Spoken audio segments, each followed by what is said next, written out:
Hello, everyone. Welcome to our 31st episode. And today I'm your host. It's your boy D Melo.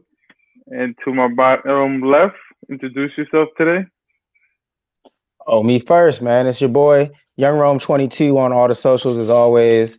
I'm excited for today's show. We got NFL, got a lot of NBA trade rumors to talk about. Streff's gonna break all that down, man. Let's get into it, man. My bottom right. Hey, T Boogie, man. Look, wash your hands, wash your ass as always. But we do got a good show. I'm excited to get to the versus segment. You know what I'm saying? I grew up in that era, so hey, I can't wait. Y'all stick with us. All right. And my left. What's up? Scruff Lion, Good Ass Sports. Y'all know what time it is. Yo, the block is hot. The streets is talking, man. That's all I gotta say. Well, I got more to say, but y'all gonna have to wait on All right. Can't wait to get to that segment. So today, guys, after this week of 10, right? This week's 10 that we just passed. What do you guys take away from all these games? I know for me in particular right now is the Saints on how they're going to use Jameis Winston. Are they going to have him play like they did to Teddy Bridgewater, a couple dunking passes here and there? Or are they going to let Jameis ball all out and become that gunslinger that we know? That's a really. Oh, I thought that was some never mind, but hey, that's a really good. That's a really good question. That's a really good question, and I think they come out and let them throw it. I don't think their defense. I mean, a lot's been said about their defense, but I don't think it's good enough to really have a quarterback come out there and dink and dunk. You could have played Taysom Hill if you just want to throw check downs and screens. Okay, G.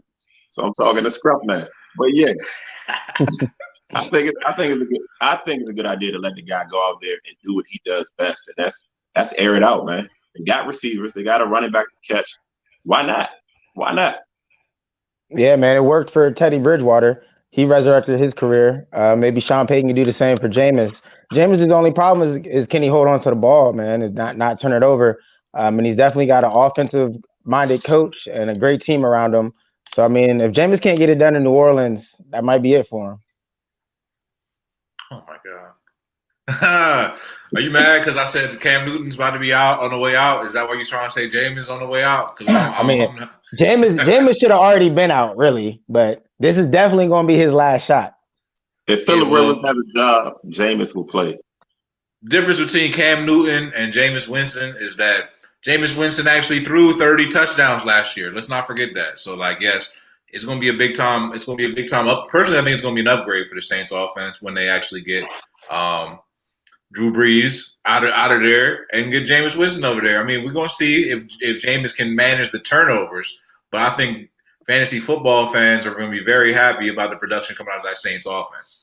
That's just my thoughts. So you said that losing a Hall of Fame quarterback who has all those records that Drew Brees has is somehow they're upgrading by going to Jameis Winston? I can't buy that one. He didn't win those records this year. He won those records years ago, and it's a culmination of it adding up. Jameis Winston right now, there's a lot more you can do on an offense with Jameis Winston under center. I'm personally really excited to see what's going to happen with the Saints offense. I don't know about that. Jameis, he's got a lot on his shoulders, man, especially after what Teddy did last year. So Jameis is going to have to hold it down. Jameis going to air it out. That's right. We can finally – you know how happy Sean Payton's happy to finally be able to throw something in the playbook that's more than 15 yards, man? First time in probably about 5 years he's been able to throw one down the field, man. Right. They'll be happy about it. Yeah, as long as it's to the right team. I think this helps Michael Thomas in a sense because we know Brees' arm isn't what it used to be. I mean, Jameis has a gun. We no longer got to call Michael Thomas slant boy. He can get out there, run some routes downfield, and you know what I'm saying, make those big plays he's capable of instead of just catching these little, dink and dunk passes. So I'm excited to see what it looks like again. Yeah, I'm excited to see what it looks like too. I'm more excited about that. Y'all think it's gonna look good? Y'all think it's gonna look good? Because I don't think it's gonna be so pretty. I think he's gonna struggle. I think it'll look good. I really do. I think it'll look good. It looked really good. I mean, all right. So what's your expectation? You're gonna throw a couple picks? I think it throws 3 touchdowns next week. The next game is Atlanta. No picks. Next game is Atlanta. Oh yeah, he's easily going 3 touchdowns. 3 touchdowns. He'll have 300+ yards and 3 touchdowns next week. Bang it up. Matter of fact, I'm about to put a waiver claim in right now for fantasy football. I like that. I like the way that's looking. If he's available, go get Jameis Winston. I'm telling you, he's gonna light it up. He's gonna light it up against Atlanta. He's gonna light it up, period, bro. Shoot out with Matt Ryan. I'll take him in the Matt Ryan game with the Saints team, but if we're talking long term, like Drew Brees is gonna be out for weeks and weeks, man. You think Jameis is really gonna lead this team into the playoffs if he's needed?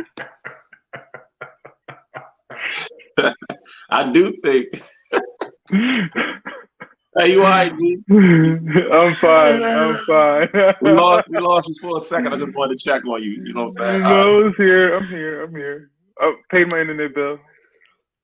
Hey, so you get a final say, man. Jameis next week against Matt Ryan. Definitely. I mean, the transition him to the Saints ain't that hard.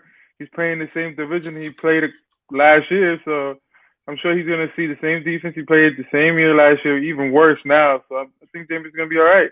He got the number 1 running back, in my opinion, with a top 5 receiver right now in the game. Yeah. The transition shouldn't be bad at all. Hold on. Put some respect on it, man. Crab legs, man. Put some respect on it. Hey, he might steal that spot like he stole them crab legs.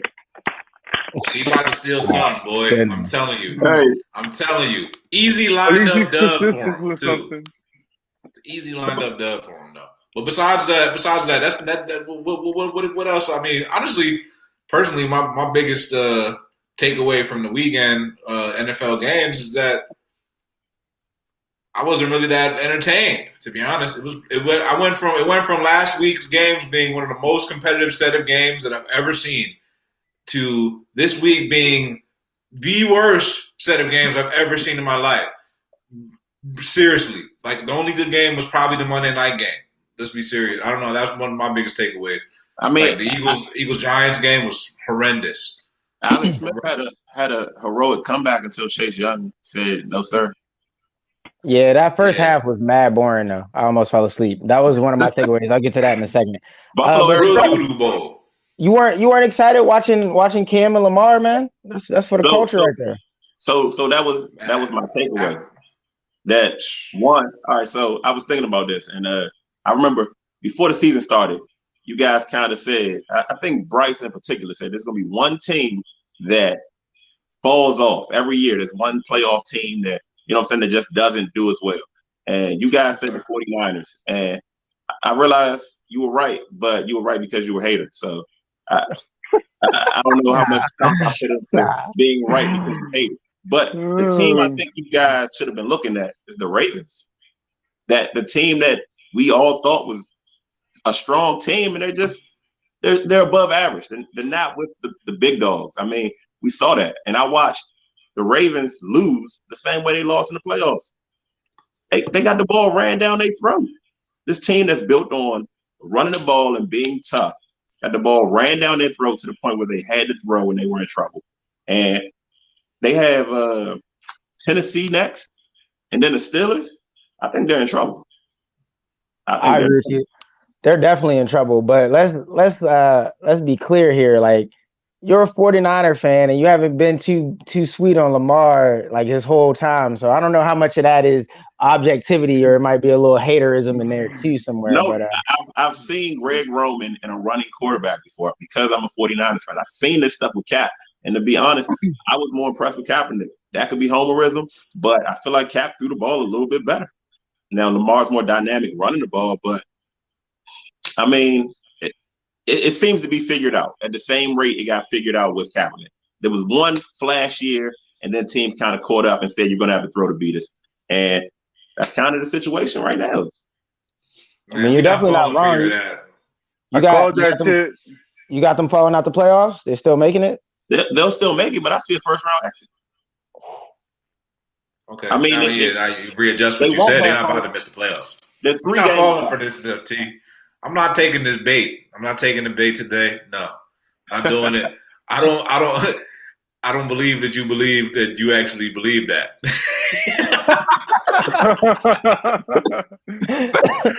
I always believed what I believed I was going to believe.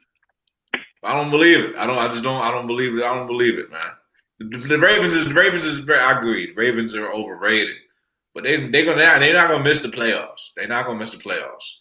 And the funny thing is, it was like real tactical what you be doing. T. You be saying, you be talking about other people hating, and then you gonna proceed to hate. Like what? Real tactical.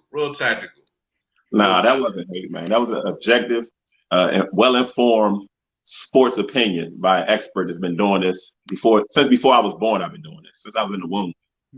Hey, them boys 6-3. Them boys 6-3. That sounds like a playoff team to me. Hey, some teams are worse than 6-3, and they're still a playoff team. They got Tennessee next, and then they have Sunday night. I think it's Sunday night or Thursday night. I don't know. It's a primetime game against the Ravens.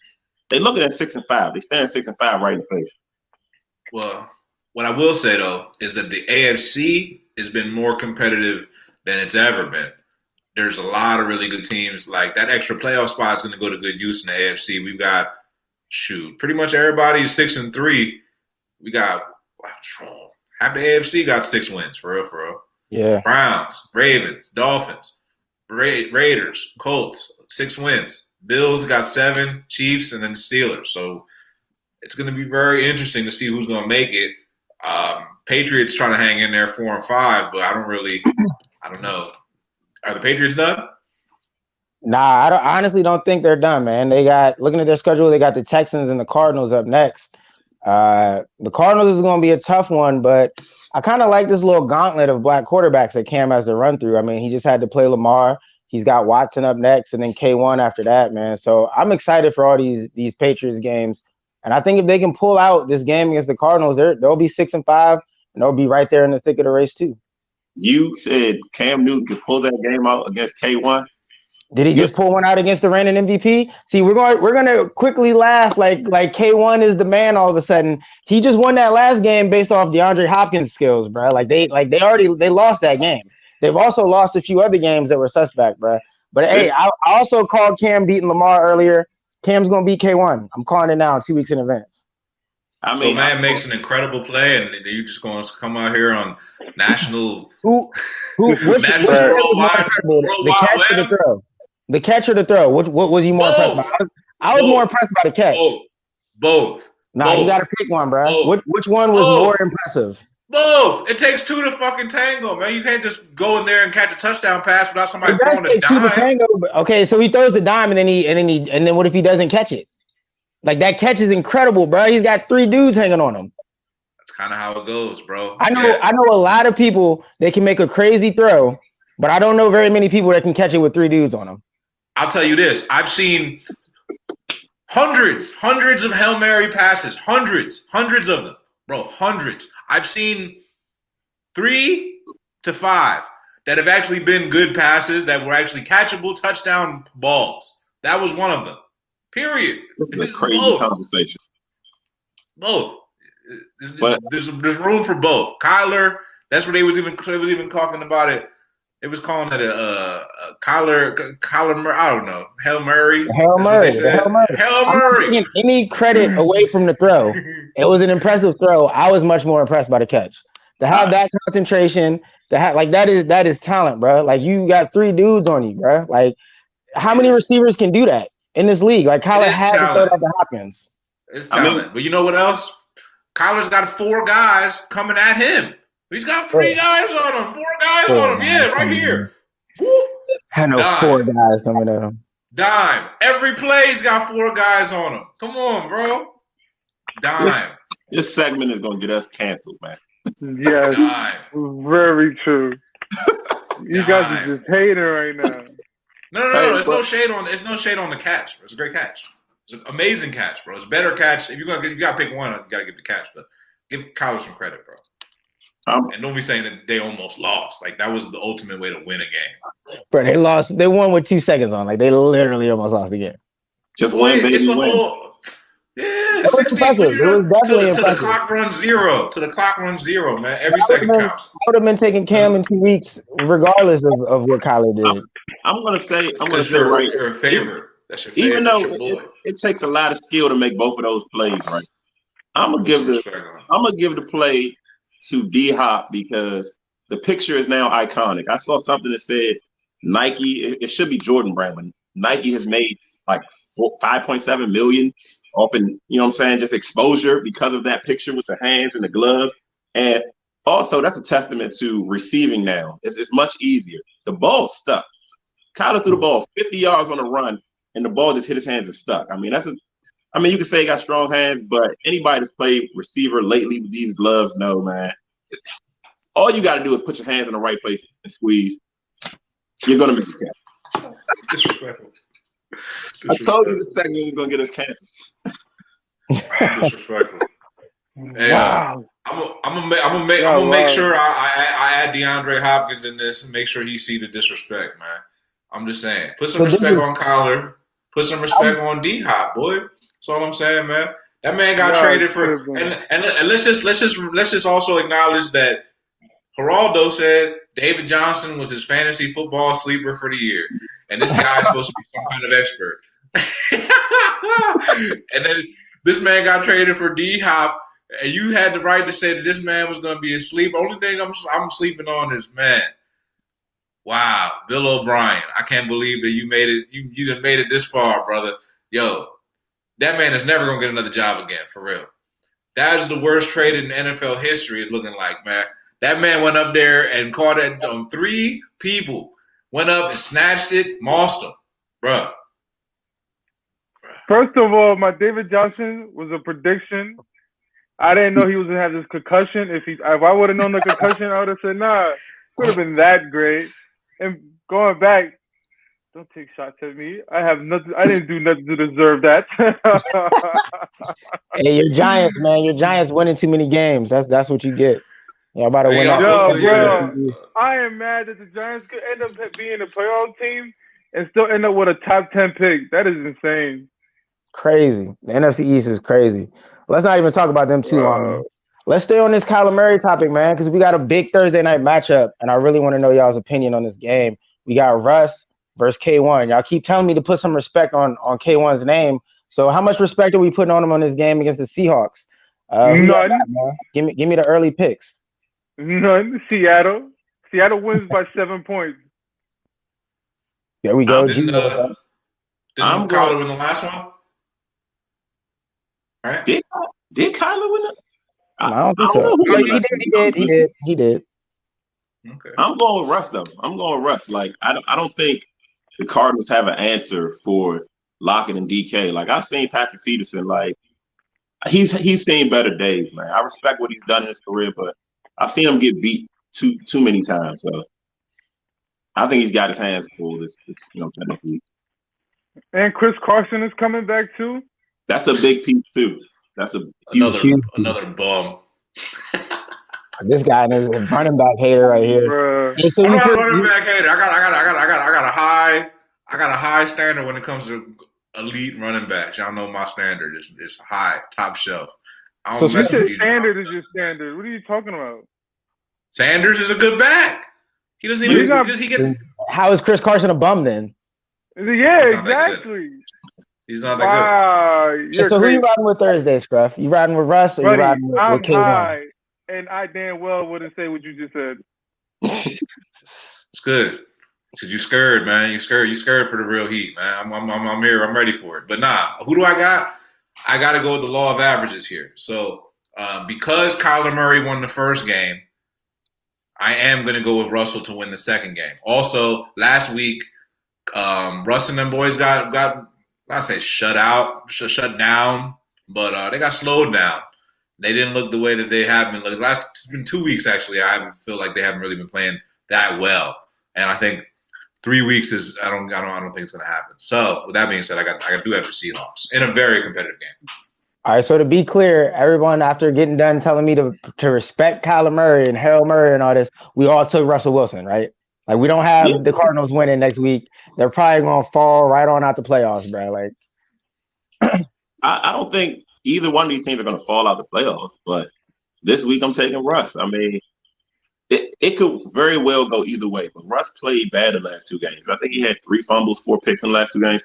It's rare that you see an elite quarterback miss, you know what I'm saying, 2-3 games in a row. We just watched Brady stink it up and then come back and play a great game. Good quarterbacks bounce back. I think this is a good bounce back, a good statement game against a hot Cardinals team. Big facts, big facts. It probably will be a shootout, you know what I'm saying? Father first with the bold prediction. It's a bold prediction. I just the Cardinals winning 2 games against the Seahawks in the season. I just don't see it. You know, like I said, it's gonna what goes up must come down. And you can still put some respect on Kyler Murray's name. What I'm saying is that we're talking about Russell Wilson here. Like, you know, we're not talking about Jimmy Garoppolo or anything like that. Come on. I mean, Kyler got him last time. I'll tell him he put some respect on this man's name. I don't think he's fully arrived yet. I think next season it'll be the Kyler Murray show. I think this year it's still Russ still in his bag. Yeah, we shall see. We'll see. It was another guy I wanted to talk about. Your boy Tua, and what is he, 3-0 now? Yeah, I liked Tua, and from day one, if you go back, look at the tweets, look at the show, I've always been a Tua guy. But he recently said basically like, I thought the NFL would be harder than this. I feel like those are the statements that, you know what I'm saying, those are the famous last words, the private football. You know what I'm saying? I don't think he's lit it up yet. I think he's won games and he's managed games well, but you can't come out. That's like bulletin board material, poster board. I don't even know. Those are, you know what I'm saying, what they do now with the Zoom, but those are Zoom call materials. You know what I'm saying? I think it's going to be tough sledding for him from here on out because he thinks the NFL isn't as hard as he thought it would be. You know what I'm saying? That's something he's got a cupcake schedule, man. AFC East quarterbacks be like, yeah, NFL easy, life is good. Yeah, all right.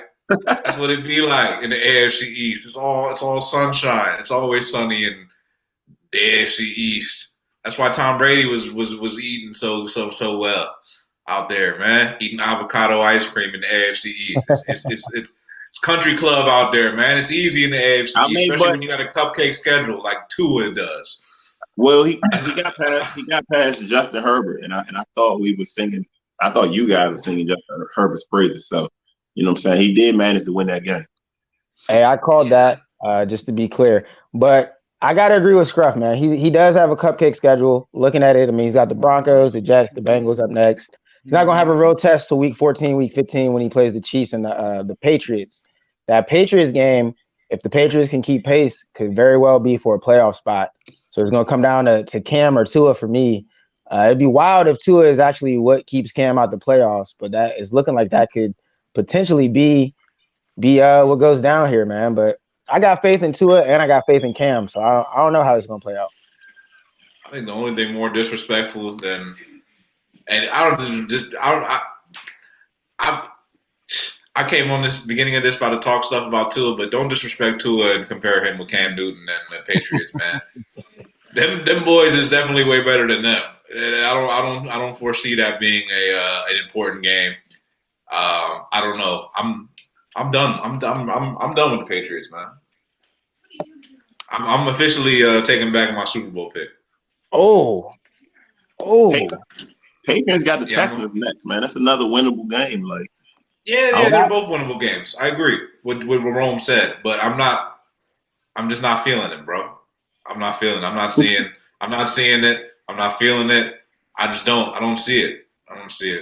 All right, I'm taking back my Super Bowl picks. I'm taking them all the way. I'm taking them all the way back. All right. What do y'all see next week? Tua is against Drew Lock. Who wins that one? Tua again? Tua will get that. He'll probably get that off. So Tua starts his career 4-0. He sure does. He's probably going to start it like 7-0. I don't see them losing until they play the Chiefs. They got a cupcake schedule, man. But it's a good thing for the organization is they decided to wait for the first couple games that were actually decent games, let them get out the way, and then gave them the cupcake schedule. Like here, that's a great way to come into your rookie year. Then you're gonna get your confidence up, get your swagger right.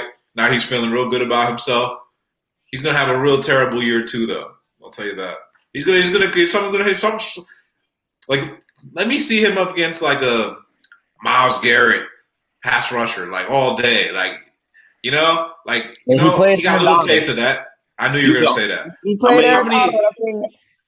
How many elite pass rushers are there in the NFL, bro? Like, for example, Carson Wentz, we go up against the Redskins D line twice a year. Yeah, that's welcome to the NFL, rookie. That's some real stuff right there.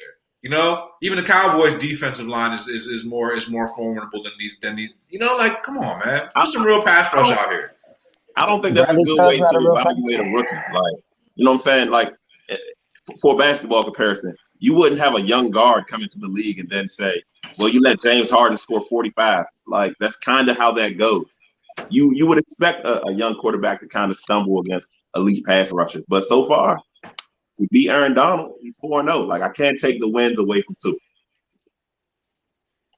Yeah, but I don't know if it's really Tua or if it's really just the defense and he's just doing his best game manager or whatever. But, like, people seem to think that this kid has some kind of magic. And I was one of those people that was high on him. But, like, I don't know, man. I just can't help but hate on him the way y'all just coming at him. Like, I just can't. Like, I can't. Y'all want to crown him, then crown him then, man. It's only been 4 games. We go from crowning Kyler for this pass that was mostly DeAndre Hopkins' greatness. That was mostly Hopkins' greatness. We go from there to saying that Kyler's the man to saying, oh, but he's still not going to beat Russ, to coming all the way back here talking trash on Tua when Kyler already beat Tua, or Tua already beat Kyler. So, like, what is this quarterback hierarchy? How is this going? Tua is the man, Scruff. Like, we're not. If you're hating on him because of how I feel about Tua, then you need to, you know what I'm saying, relax a little bit. Just listen to what I'm telling you and get with it, bro. Because I'm right on this one, man. Tua is the man, and he's gonna be the man. He's gonna beat Burrow too when they play Burrow, because he was the best quarterback in this draft, and he's gonna continue to prove it. Defense or no defense. I want to see that one. Yeah, the difference is that Tua's going up against Drew Lock, and Kyler Murray's going up against Russell Wilson. That's the difference, bro. That's the difference. That's fair. That's what I'm talking about, bro.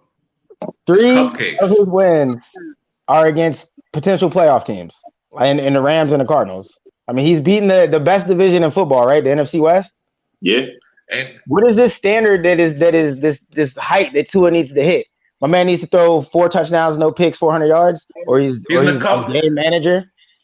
For somebody that came from Alabama, he's really living it up in this cupcake division that he's in, playing these cupcake teams all day, and then, getting all this love for it. Where's the API strength of schedule ranking? The API strength of schedule ranking would rank the Dolphins with the easiest schedule in the NFL. I'd bet it. I'd bet $1 million on it. It's got to be tougher. $1 million on it. Well, would you say the Dolphins' schedule is easier than the Eagles?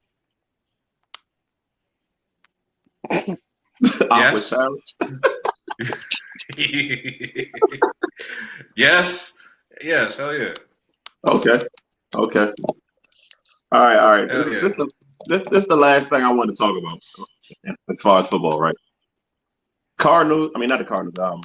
Chiefs, Raiders. Raiders beat them before. Like, it's a primetime game, Sunday night. Y'all think the Raiders can catch lightning in the bottle twice? I mean, I don't know. Hey, I hate to switch the subject back right quick, T. I'm gonna answer your question in 1 second. I just looked up the strength of schedule, bruh, and the Dolphins have the third hardest schedule.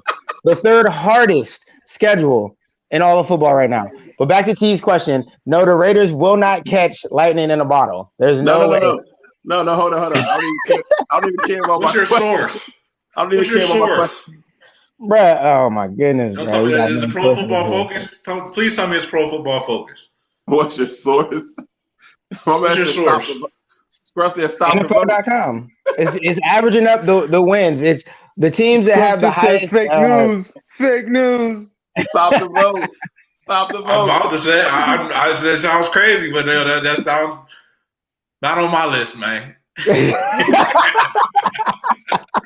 I will not concede. They stole the segment. Oh man. They're making up fake news, man. Hey, we can look it up. We can definitely look that up.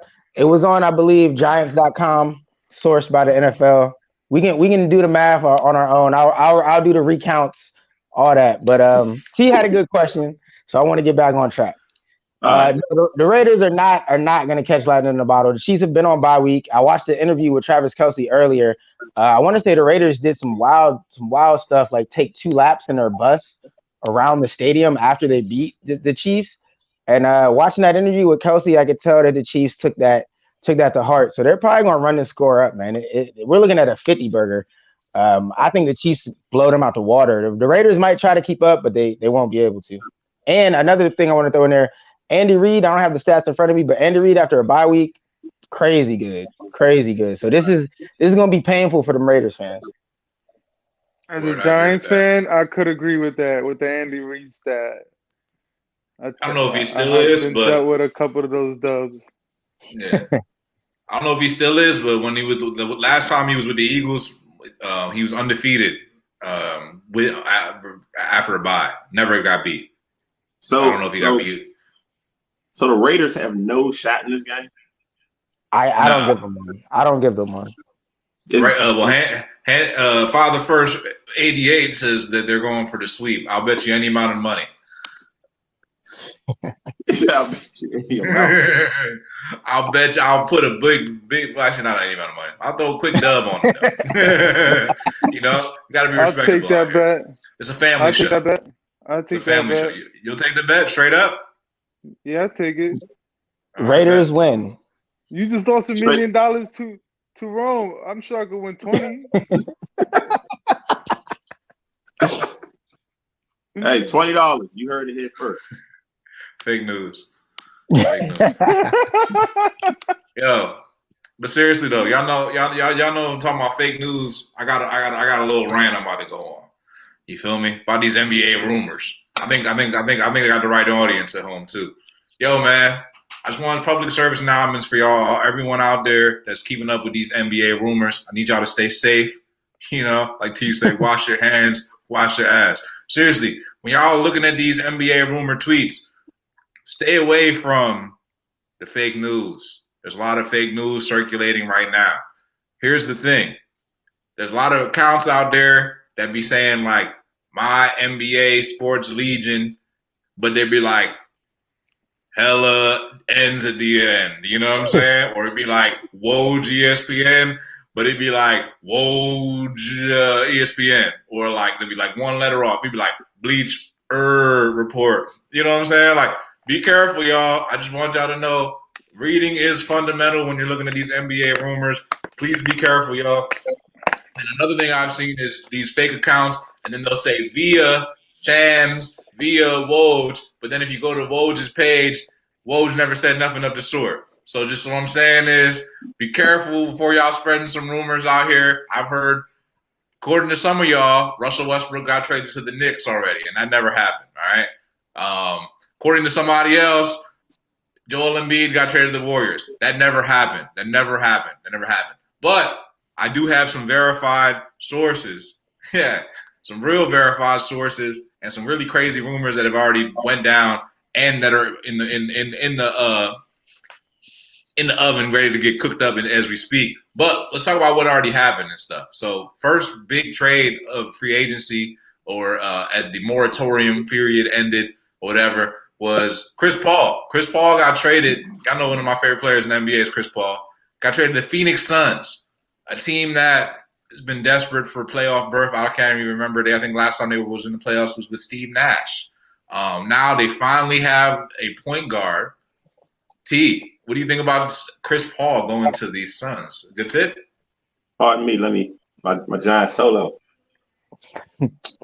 I think Chris Paul going anywhere that needs help, like teams that are outside of the playoffs, you know what I'm saying, outside looking in, it's going to be a good fit for them. Veteran leader, throughout his career, he's been grading, you know what I'm saying? His teammates kind of haven't liked him, coaches kind of haven't liked him, but he's a winner. He's a dog. He has that personality, that mentality that you can't teach. I mean, he just wants it. So somebody made the point to me that he kind of always gets hurt in the playoffs, but he gets to the playoffs. And that's more than you can say about a lot of players. You know what I'm saying? A lot of guys. Devin Booker. That's more than you can say about a Devin Booker. So I think he helps the Suns Maybe jump into an 8th or 7th seed if he can stay healthy. I think it's a good trade. I like it. I like the fit for CP3. I like it too. What are y'all thoughts, man? CP3, first big name on the move. G, you want to jump in? Well, let me jump back into. All right, go ahead, G. No. I think this would be a great move for CP. Think about what he did with the Thunders. Now he gets a Devin Booker as a teammate, which is like better than any player they had in the Thunders. And I'm sure they go to the second round with that kind of team. Yeah, I like it a lot. Yeah, man. I'm loving it. Go ahead. What you think? I like it, man. I'm a big CP3 fan. Personally, I'm a fan of his commercials, man. Those State Farm commercials, man. I love those. So wherever CP3 goes, I'm gonna definitely keep up with that. But as far as him on the Suns, man, I love the matchup with him and Booker. That could really put them over the top, especially since we saw what the Suns were doing in the bubble. And CP3 is the kind of player that can keep them away from those shorties. Wasn't there a little dust up with one of those Instagram models, if I recall, this summer in the bubble? I don't know if that was positive for them or negative for them, but CP3 is the kind of player that'll keep them on the right path.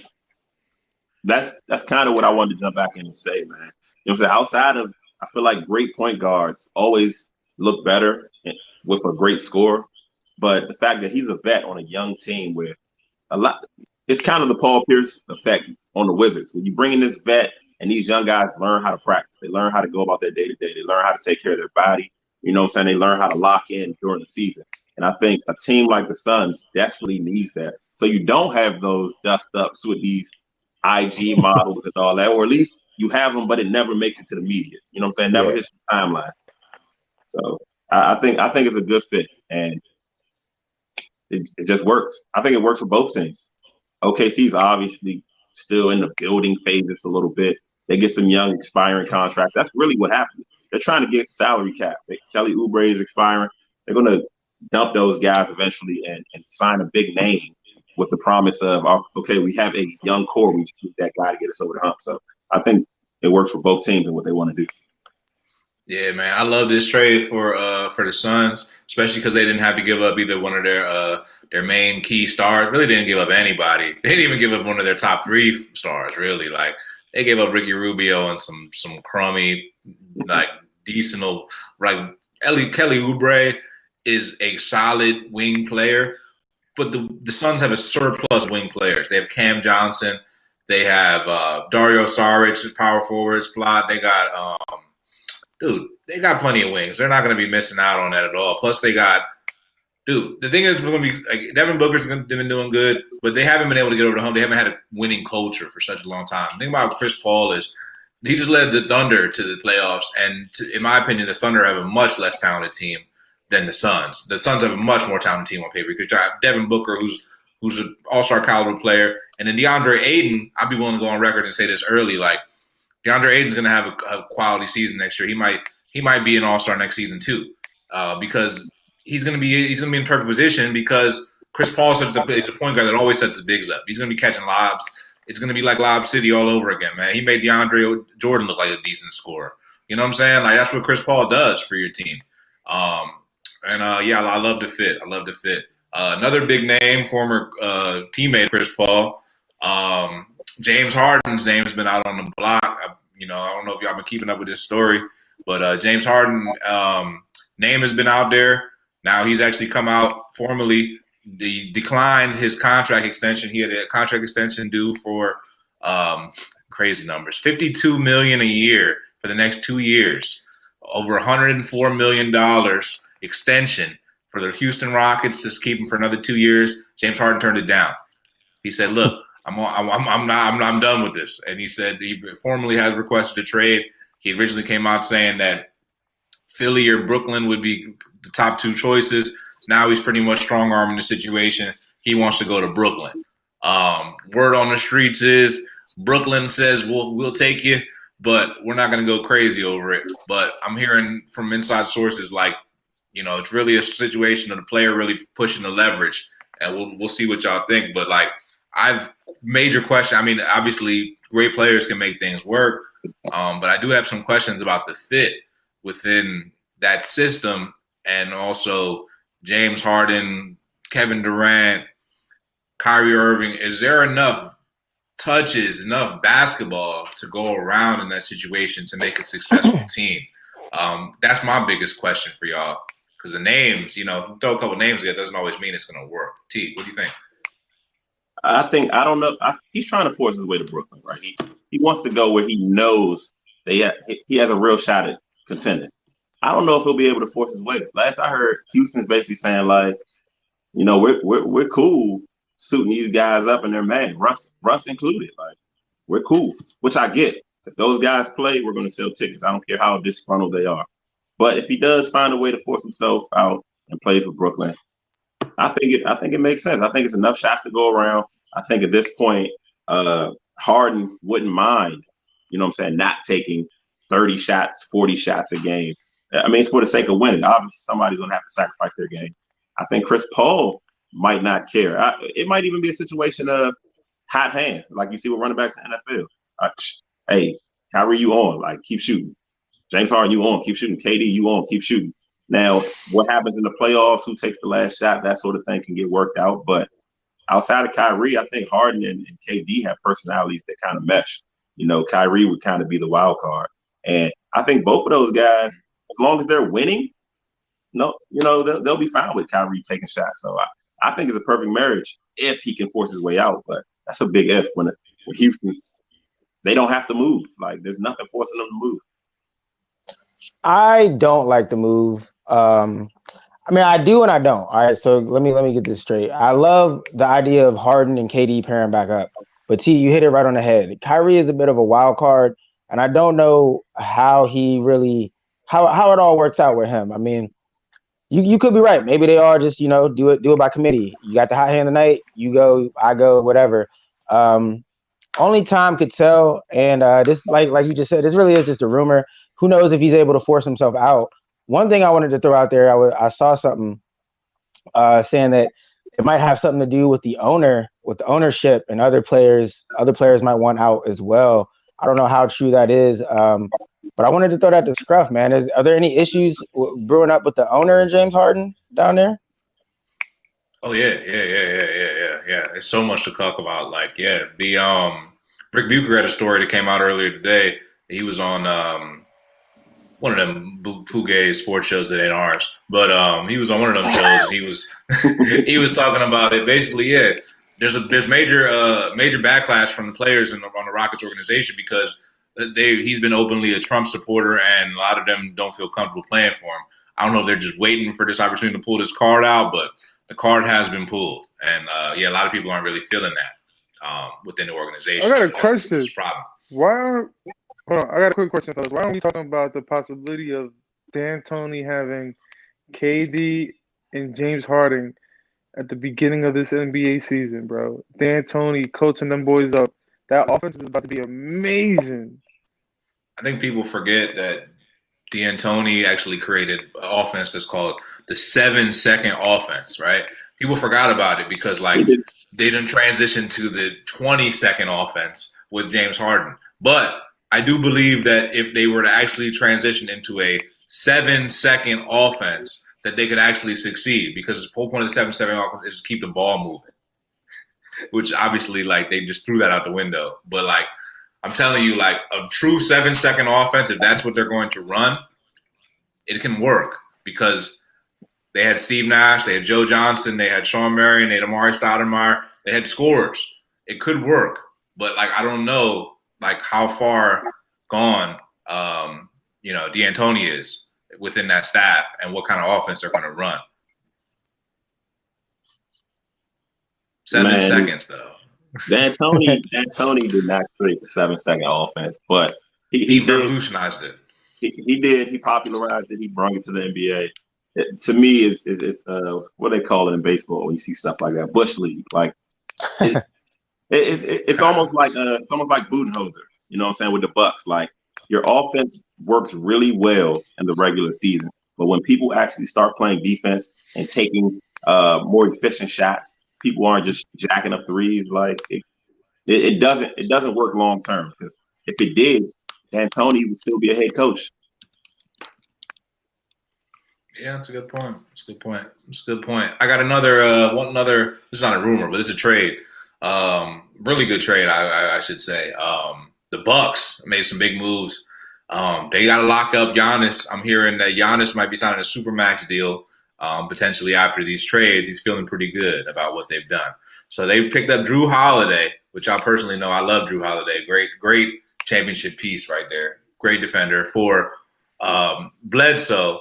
I don't even remember. I want to say Drew Bled. I was ready to call him Drew Bledsoe again because my man was literally on the milk carton for the entire playoffs. Eric Bledsoe out of there. Drew Holiday in there. A couple draft picks gone. But they picked up Drew Holiday. Then they picked up Bogdanovich, one of the hot shooters in the league, young shooters out of San Antonio. And they got him for chump change, too. I can't believe teams are giving away these players like this. I don't know where my team's at, but two good moves for the Bucks. Personally, I think it was the best moves of the. Well, I think the Suns move's pretty good too, but for a championship team, it's the best move you can make. I think it's even bigger than the Harden move, in my opinion. But what do y'all think about these moves for the Bucks? You think it's enough to make to make Giannis happy? Do you think the Bucks actually are they better? What do you think? Anybody? I mean, the Bucks are my team. I just wanted to give somebody else a chance to go, but I'm kind of excited to talk about this trade because I think it really works for the Bucks. I think it gives them offensive players. You know what I'm saying? Guys that can create their own shot. It lets Middleton not have to be that second scoring option or even that first option when Giannis isn't in the game. I love Drew Holiday. Like, I really love his game.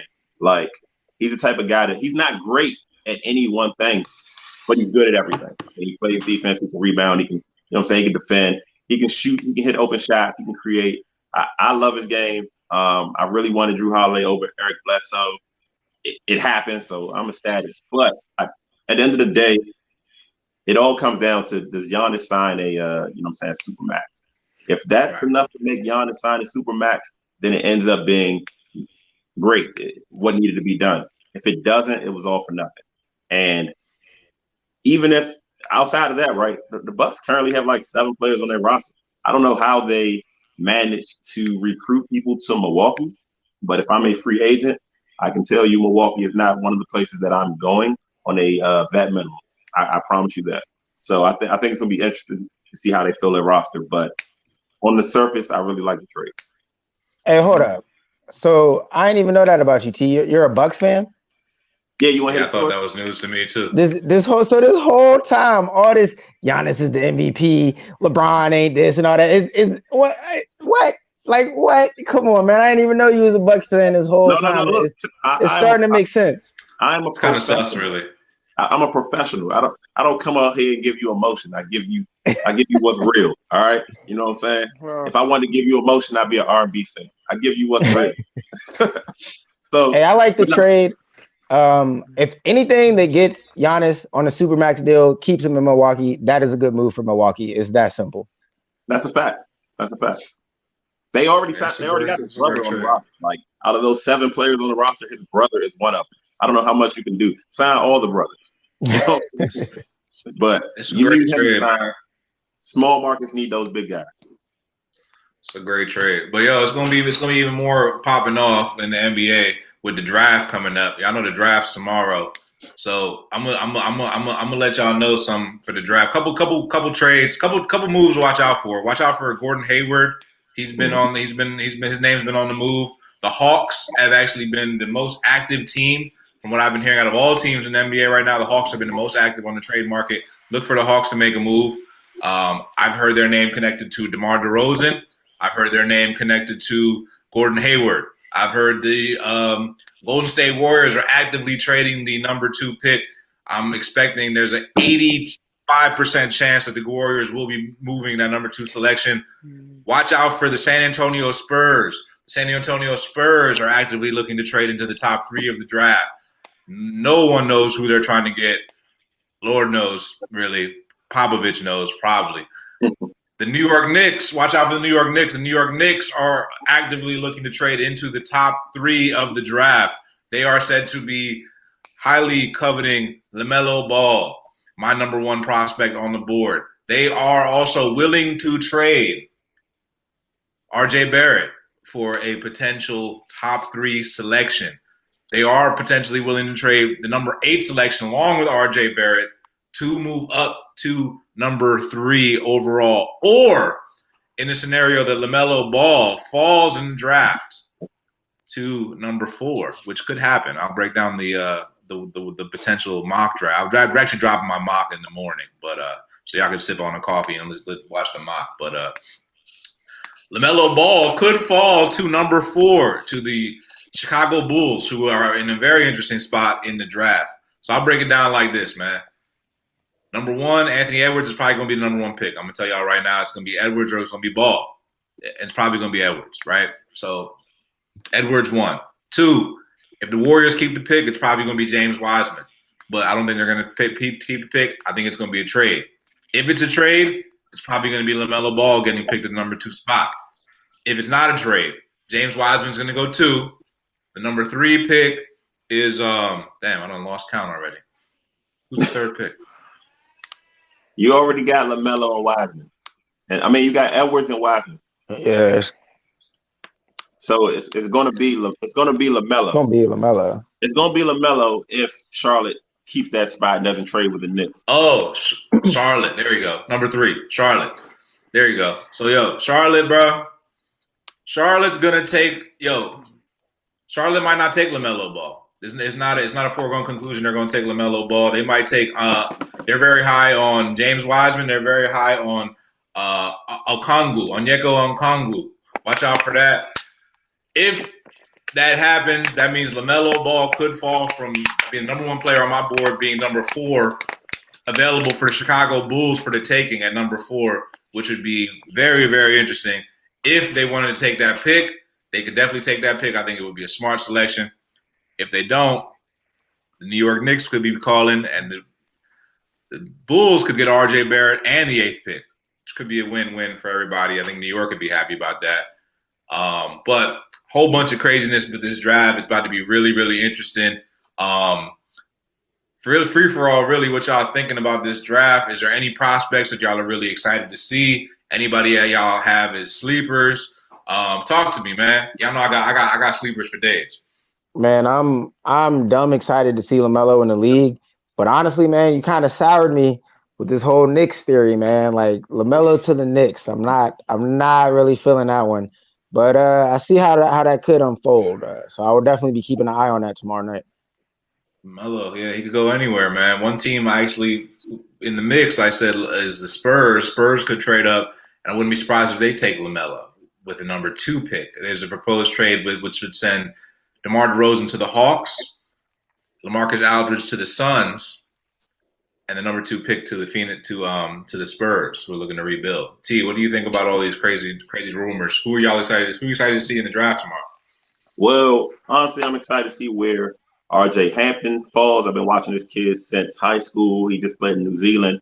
He went the non-traditional route. I think he has a lot of upside. I'm excited to see where Cole Anthony goes. I'm a Tar Heels fan. He really didn't play too well for the Tar Heels, but I always felt like he just had an NBA game. Even as a high school guy, another guy I've been following since high school. But I don't think this draft is going to have all the fireworks early that we expect. I think a lot of guys are going to feel like up top are going to feel like they're not getting the compensation for these picks. I think Golden State is going to have to end up taking Wiseman. I think the Timberwolves, they want Edwards. I feel sorry for them. That's where careers go to kind of die, being a Middle Earth, just purgatory. But I don't think it's going to be. I don't think that top 3 is going to move. I can't really see Charlotte trading back to get RJ Barrett. I mean, who's high on RJ Barrett at this point? And that's kind of the fate of the NBA. I know we talked about that off air. Like, if you don't come in and produce year 1, year 2, it's kind of hard to get going a little later on for most guys because there's always another draft class. There's always more young guys. There's always another hype machine coming. So, I mean, if you think about it, Chicago, if they was to draft LaMelo, right, they just drafted Kobe White. Like, you want another point guard? But they would definitely, if he's there to take him. That's what I'm saying. So, I don't know. I don't think it's going to be a lot of fireworks. And I don't think this is strong draft class. I don't think this is the 96 or the 2003. I think you get a few guys in this draft, but I'm looking more forward to like a year from now, 2 years from now. There is definitely a knock on the class. But Kobe White, they're saying that Kobe White, they like Kobe White at the 2, and they're probably looking to move on from Zach LaVine. So there's the explanation there for the LaMelo Ball reasoning. RJ Hampton, what do you think about RJ Hampton? And those are two guys that I like in the draft. I think they're both going to go like probably in the late teens, maybe even the 20s. But what do you think about RJ Hampton? Do you see him as a starter in this league? I think he's a potential. Yeah, he's definitely starting. I think he's a potential rookie of the year candidate. I think he's a sleeper. I think he's one of those kind of like a Tyler Hero where the guy just has game, but he didn't get drafted like super high. You know what I'm saying? And I think same way he went over there and played with men. Same way LaMelo did. He went and played pro. I'm not saying there's a lot of competition in New Zealand, but there is something to be said. If you ever played at a LA Fitness as a high school kid or something, you know there's something to be said about playing with grown men. And he went over there working his game. So I like him. You know what I'm saying? He can score at all 3 levels. He can definitely leap. Speaking of leapers, Cassius Stanley, he's coming. And that guy can jump out the gym. But I really like there's some intriguing prospects there. Not a lot of guys I think will be like Hall of Famers, but there's a lot of guys that really had that social media machine behind them. So I'm curious to see what happens with them. See, you've been looking at my scouting boards, man. You got all my sleepers, bro. I Cassius Stanley, I just penciled him into my mock draft. I haven't even posted it yet. I just penciled him into my mock draft in the late 20s because I don't see a way this kid's not a first-round pick. He's a stud, super-duper athlete, crazy highlight, walking highlight waiting to happen. I'm just very curious about RJ Hampton because I have these alternate path guys. It's hard to keep track of what they're going to be. I was high on him in high school, as well as Cole Anthony. I think a lot of people have soured on Cole Anthony a little bit, but it's going to be very interesting. Draft night tonight where dreams come true for many, and I'm very, very interested to see what's going to happen on this upcoming draft night. But draft night is Wednesday. Anybody any last thoughts on the draft before we move on? I think you're right, 100% right about Gordon Hayward moving. I think the numbers dictate that he has to move. I think he's due 30-something million next year. Look out for Boston, like you said. Look out for Boston to move this guy. He just isn't worth 30-something million. They'll sign him. They'll restructure his deal somewhere else, but that's the one. It all just clicked for me, man. The Celtics are trying to move up into the top 10 to trade to get Okongwu. Onyeka Okongwu, this the center from USC. If he lasts past 5, I believe the Hawks have the 6th pick. If they might try to move in and get Hayward and get into that 6th pick if he's on the board. So watch Hayward on the Hawks. That could be a play. I mean, he's getting Bam comparisons. You know what I'm saying? He's getting Clint Capella comparisons. That's the kind of guy they can use, though. Oh yeah, speaking on that, we were talking about some of my superlatives before the draft before we go on. So the best defensive player in the draft, you just named him, is Onyeka Okongwu is the best defensive player in the draft. The best defensive player in the draft. Not only is this kid a great defensive center, great rebounder, great offensive rebounder, but this guy can guard you out of the paint. Quick feet. That's what matters in the NBA if you're a big. Quick feet. Elite. I think I just read he grew up playing tennis, so you're gonna have good feet. Yeah, it's funny you say that. When I was a young post player, one of my coaches always told me to go play tennis, and I could never get with it. He said it was good. It would make me ambidextrous around the rim. Now you could have been Scruff Agassi, man. Yeah. Maybe, man. Maybe. Tennis is fun, bro. Tennis is a lot of fun. Man, maybe. Look, let's get into a topic that's going to be a lot of fun, man. We got a versus coming up. What's that, tomorrow, man? Thursday. Thursday. Yes, 19th, I think, right? We got a fully loaded week. It's going to be great. versus Gucci, man. A lot of people didn't think this was going to happen. It started with T.I. versus Jeezy. I don't know how it fell through, but this is the battle that if you're from that era, this is the one you want to see, man. I don't know how. I don't know if these guys are going to be in the same room. I don't know how they're going to be in the same room. But if you want, hold up, not yet. You hear that? It's real.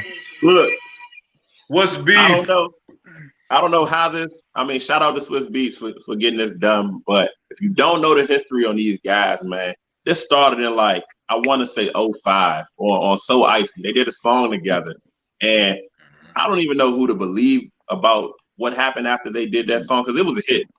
But apparently, Jeezy wanted it on his album. Gucci put it on his Trap House. I think it was a mixtape. I don't even think Trap House was an album. I don't know. I wasn't a Gucci fan back then, but I do remember that beef. Fast forward to 2006, Gucci gets a murder charge. 4 guys break into his house. Gucci comes out of this shooting. They scatter. Gucci ends up killing one of the guys. He gets the murder charge. The guy ends up being one of Jeezy's close associates. I think his name is Pookie Loke or something. This is ancient history, but this is like you know what I'm saying? This is more than rap. This is a real beef. You know what I'm saying? Guns. This is real streets. Jeezy is from BMF. If you don't know Black Mafia fam, you probably shouldn't be watching our show. Now I ain't gonna say that, but Big Meech, you know what I'm saying? Big Meech, that's BMF. That's where Jeezy came from. Fabulous recently came out and said he don't think Gucci has enough hits. Well, Fabulous is also BMF associated. So this is real, you know what I'm saying? This is real street stuff, and now culminating in this huge versus battle.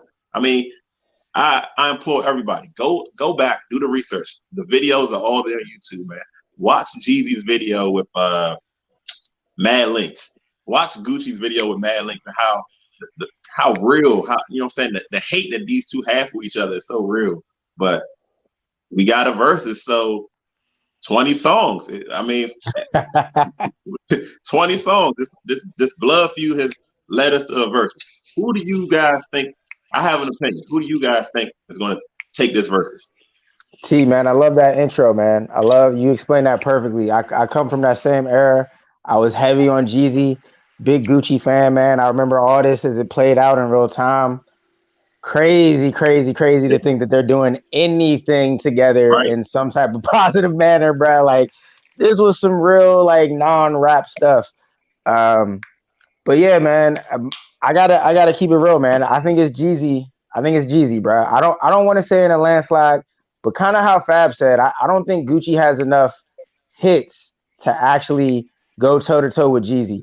I mean, I'm gonna name some of Jeezy's song, bro. He got "Lose My Mind" with Plies, "Put On" with Kanye, "Soul Survivor," the joint with Manny Fresh. I mean, Young Jeezy has some hits, bro. That they cross all cultures, all of it, bro. Like Jeezy is one of the rare trap dudes who you might go to a certain neighborhood and see them bumping Jeezy, bro, and they have no business bumping gangster type rap or nothing like that. Like people really vibe with Jeezy. It's crazy because Gucci kind of has the same effect, so I feel like it's gonna be a real close battle, but it's gonna come down to them more commercial hits, and then are they gonna play mixtape songs? Because if we're doing Trap or Die, it's Jeezy, bro. It's Jeezy. Like I'm interested to hear what y'all say, but I gotta go with Jeezy off the ad libs too, man. Like, whew. Trap or Die was shit. I mean, look, I don't want to disagree with you. Jeezy definitely has crossover appeal, man. I remember in college, this is 05, riding with you know what I'm saying, one of my college friends, and I wasn't a huge down south rap fan, but of course I listened to the music, so I knew who they was. We getting this old Jeep, man. He got this old Jeep. He throws in Thug Motivation and he cranks it up. And he just looks over me and says, man, I feel like Jeezy just be talking to me, man. Like he made this just for me. and, you know what I'm saying? And I just knew him to sell, you know what I'm saying, a little weed here and there. But when he said that, I felt him. And I say, if the music having this type of effect on him, man, like this dude Jeezy is real, man. So what do y'all think? I ain't gonna give my opinion yet. I don't G, know, please. man. For me, if we talking about mixtape game, that's all. That's all Gucci.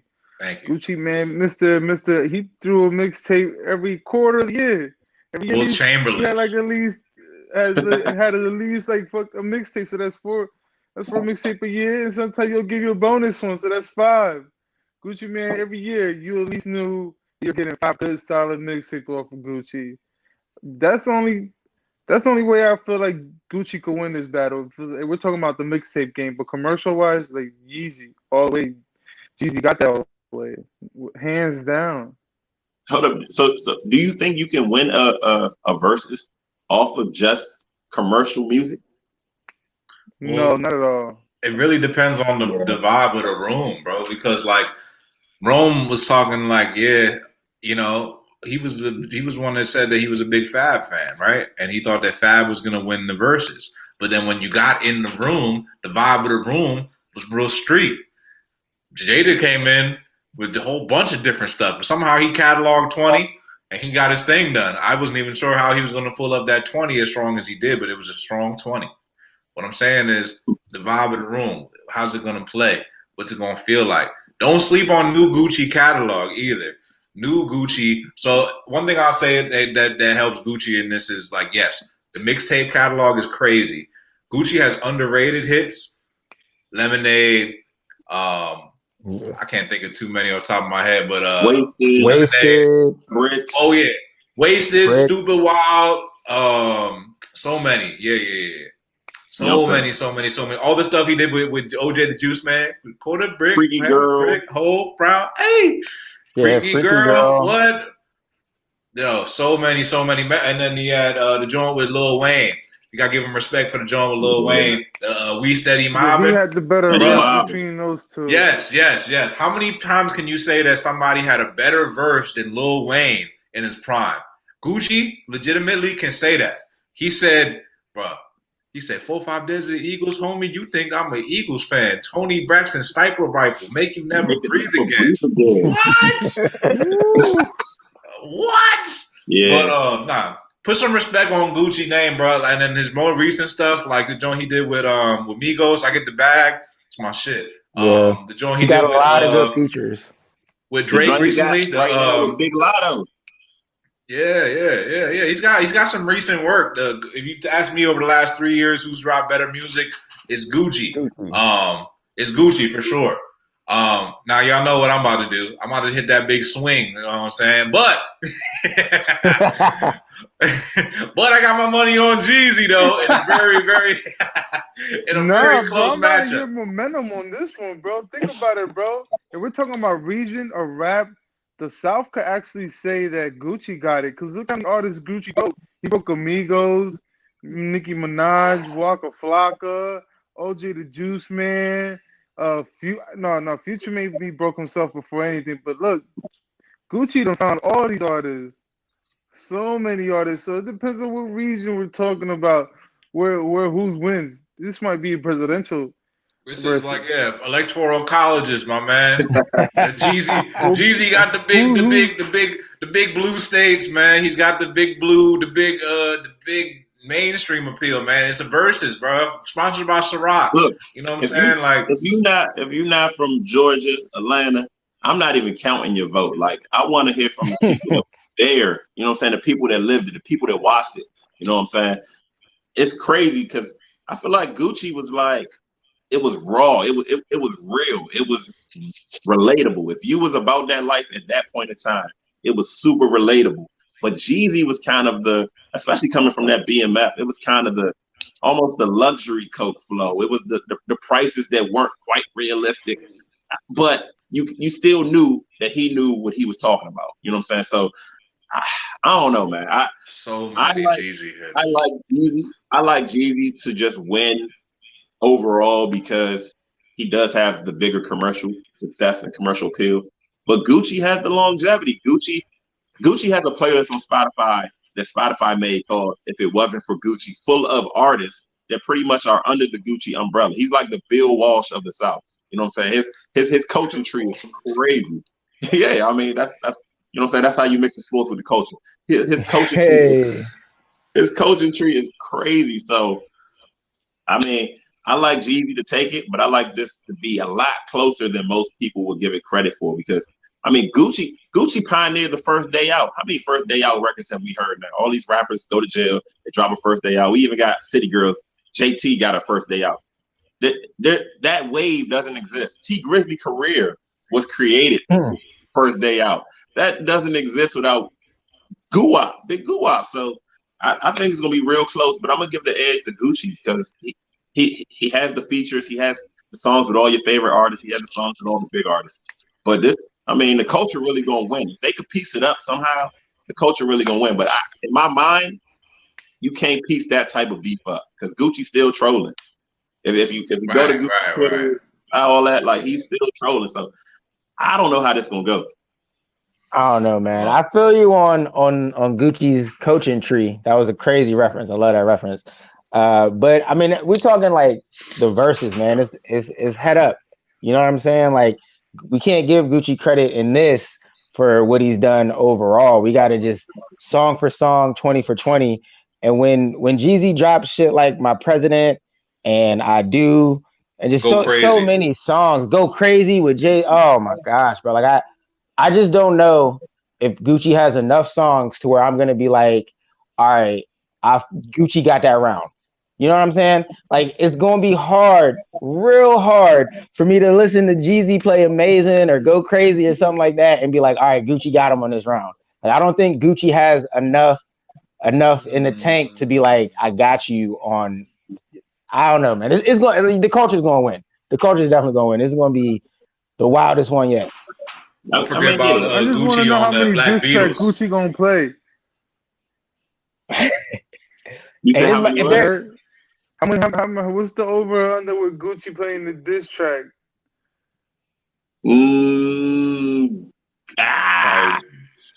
He gonna play pussy. He gonna play pussy nigga probably though. He told him, that's a good song too. Dig up his partner. I bet he can't say shit. I'm like, oh, he funny. He's like crazy. I don't know if he dropped the diss record. I don't know. I don't think he will. So if they're in the same room, what's the over under they get through 20 songs? If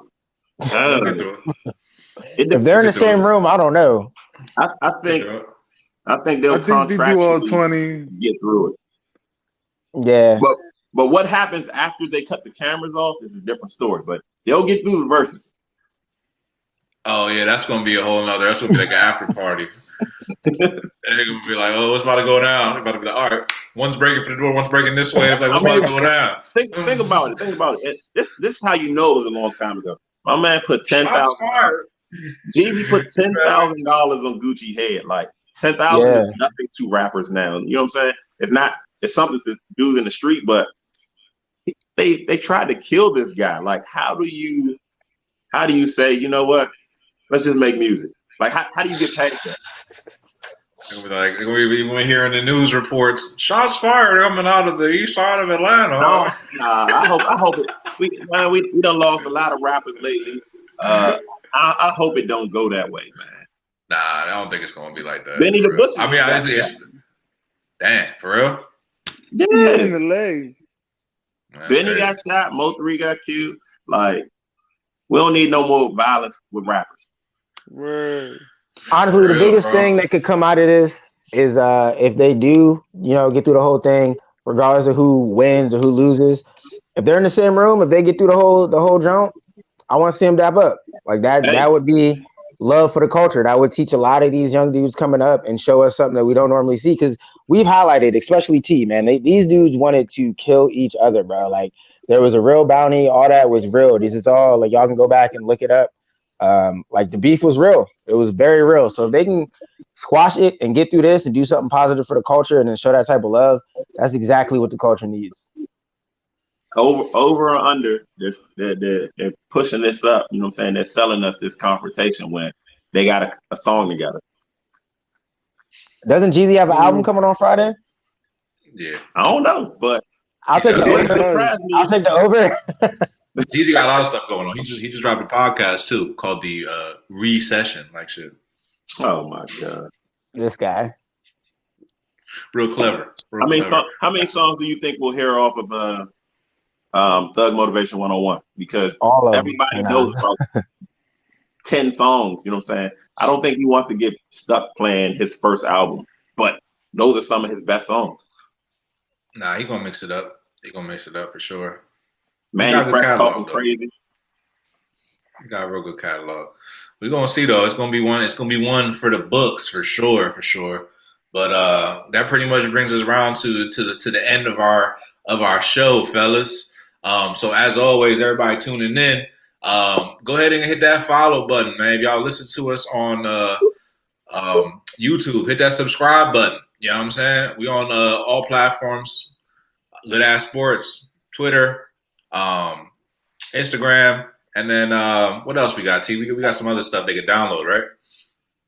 Yeah, man. You can download the app. You know what I'm saying? Go to the Google Play Store.